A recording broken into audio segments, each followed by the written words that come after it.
ఒక్కసారి ఉప్పు పులుపు ఒక్కసారి చూడండి, తీసుకోండి.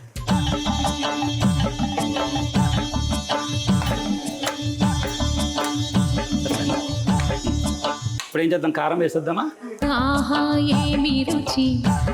ఇదేంటంటే ఆవాలు, మెంతులు, ధనియాలు, జీలకర్ర, శనగపప్పు, మినపప్పు, ఇంగువ ఇవన్నీ వేసినటువంటి గుండ, ఎండుమిరపకాయలు, పచ్చిమిరపకాయలు ఇవన్నీ వేసినటువంటి గుండ మనం ఇందులో వేసుకుంటున్నాం అన్నమాట.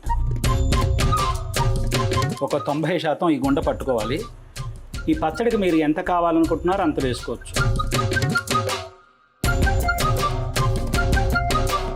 ముందు కొంత వేసుకున్నాం. అలాగే ఎప్పుడైనా సరే ఉప్పు తక్కువ వేసుకోండి, నష్టమేమీ లేదు. ఎందుకంటారము, ఉప్పు తక్కువైందనుకో కలుపుకోవచ్చు, ఎక్కువైతే తీసుకోలేం కదా, అందుకోసం.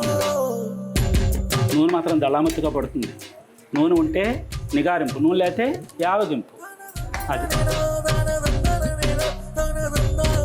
ఇప్పుడు ఈ గుండ వేసిన తర్వాత మరి ఈ పచ్చడి కొంచెం గట్టిపడిపోయింది కదా, కొంచెం నూనె వేద్దాం. మరి చేయి తిరగాలి కదా.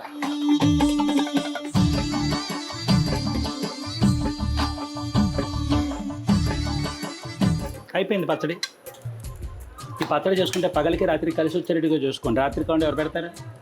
మధ్యాహ్నం బాగుందని తింటాం, రాత్రి కావాలంటే మరి ఇవన్నీ ఊరాక పచ్చడి బాగుంటుందన్నమాట.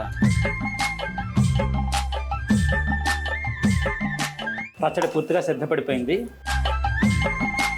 ఇది గుమ్మగుమ్మలు ఆడిపోతుంది.